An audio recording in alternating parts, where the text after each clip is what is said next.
My wife and I have always preferred exploring the mountains over the seashore, although we've made trips to both, and we really like both. But we're fortunate to live in a part of the state of Georgia where we have the foothills of North Carolina, Georgia, and Tennessee, all within a few hours' drive of our home. So back in about the 1980s, we purchased a small piece of land right outside of Blue Ridge, Georgia. We built a cabin there so that we could indulge our love of the mountains whenever we wanted to. At about this same time, again back in the 1980s, we discovered another way to feed our passion for the mountains, and that is visiting bed and breakfast, which were the hot thing back in that day. B&B lodgings began to spring up all over the place in the South, and we began seeking them out. And we always enjoyed the places we stayed. We stayed at some of the smallest homes that had unbelievable histories. We've eaten some of the best food, slept in some of the oldest structures, many of them unrestored, and experienced spectacular mountain views and met some of the most intriguing people that you will ever meet. But none can rival the couple that we met at a lodge high in the mountains of North Carolina. The lodge is named the Swag, and it's near the town of Waynesville, North Carolina. It's situated between the dip where two mountains come together. That's what a swag is. And it offers views that are just spectacular. The mornings are always cool and crisp, even in the summertime. The site is very isolated and removed from civilization, and since 3 gourmet meals are served there every day, most guests don't even bother driving back down the mountain to the nearby town. There are miles of hiking trails, unusual wildflowers to discover, a fishing pond, a well-stocked library. All these accommodations are nestled inside ancient log structures, and each one has its own story to tell. There's plenty to do at the Swag. This story begins back in the 1970s when New Yorkers, Reverend Dan Matthews and his wife, Denier, brought their children to this remote area of North Carolina on a camping trip. And they just fell in love with the area, and they came back many times. The land where they liked to pitch their tent was at the edge of a small meadow, which was situated between two mountains. And the locals told them that this area was called the Swag. And to their amazement, it was for sale.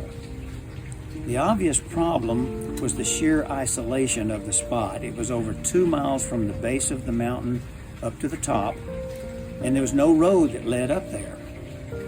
So they wanted to build a vacation home here, but how would they do it this high up in the mountains? And since Dan was the rector of the Trinity Church on Wall Street in New York, I'm sure prayer played a part in their plan. After the family returned to New York, Denier, Dan's wife, made arrangements to return back to North Carolina to begin the research and planning for their new mountain home. Local contractors quickly began carving a road into the mountainside. The task took several months. The road was long, rocky, very narrow, and over 2 miles long. Even today, every driver must stop at the bottom of the mountain, roll down your car window, and sound your car horn very loudly for a minute or so, and then wait and listen. If no car horn answered you back, it was safe to go to the top. Did I say it was isolated? Boy, it is. But the trip is worth this effort. So the exploits of Denier and Dan were beyond what most of us might attempt, but they persevered. And the result is the creation of a rambling collection of ancient log buildings that the Matthews were anxious to share with family and with friends. Over time, the reputation of the Swag spread, and Dan and Denier decided to open their retreat to paying guests, and the Swag Resort Lodge was born.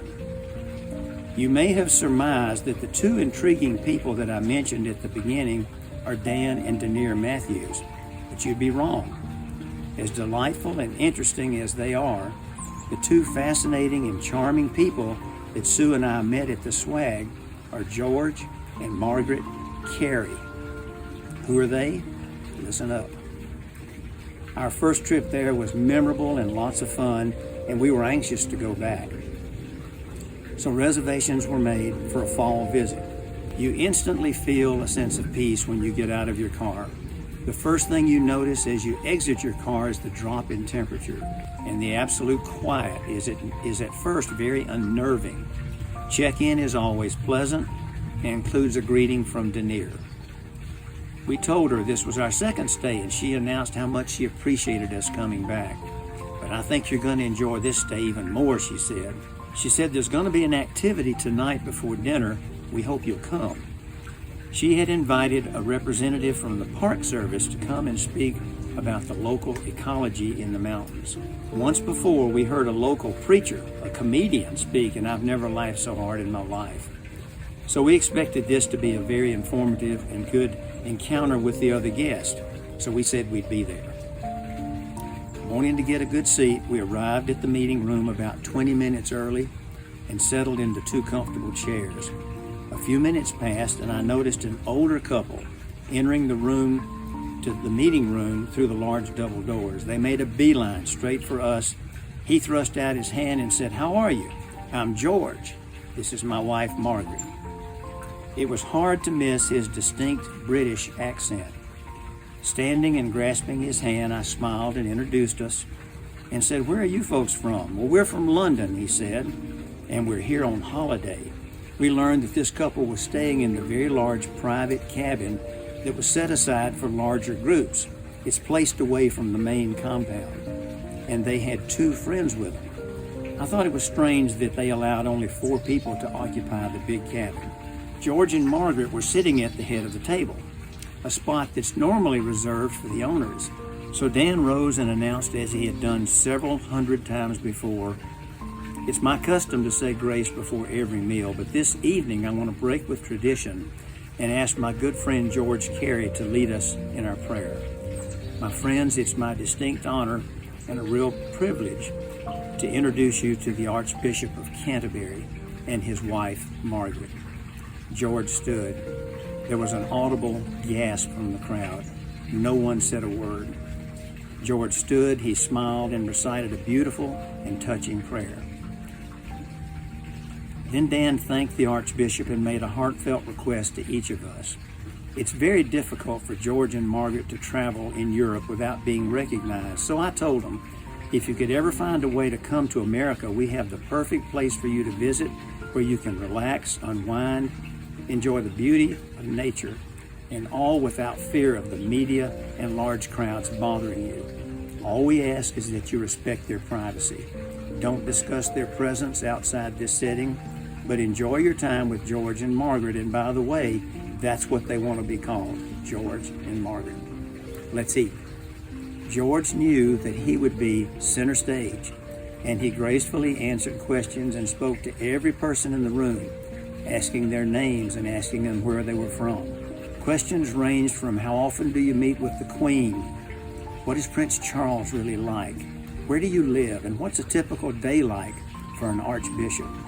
We learned that the woman traveling with the archbishop was his personal secretary, and the man that was with them was very likely in charge of security. During the week, we saw George and Margaret often on the hiking trails or at breakfast, reading in the library, or sitting by the small pond or on the large front porch. They always spoke, always remembered our names. Sue and I had several brief conversations with them, and we found them to be very likable people, not pompous or arrogant in any way. We learned that the Archbishop is the head of the Church of England. Among them, the Trinity Church on Wall Street, where Dan is the rector. In essence, he is Dan's boss. We also learned that the Archbishop is the highest-ranking non-royal in all of Britain. George explained that during a trip to London recently for church business, Dan issued an invitation to come to the swag, never thinking that the Archbishop would actually come, but he did. As I think back on this encounter, I believe the event that will forever remain in my mind occurred for us at checkout. We had concluded our stay of several days, and we were at the front desk settling our account and chatting with Denier when the Archbishop walked up. "Leaving so soon?" he said. Well, I hate to see you go. We've certainly enjoyed our visits with the two of you. So just let me say that if you're ever in London, please come by our place where we live at Lambeth Place. That's where they live. It's a castle. Tell the secretary there that you're an old friend of the Archbishop, and I'll give you a personal tour. It's quite a place. Well, that settles it. Our next trip needs to be to London to visit with our new friends, George and Margaret.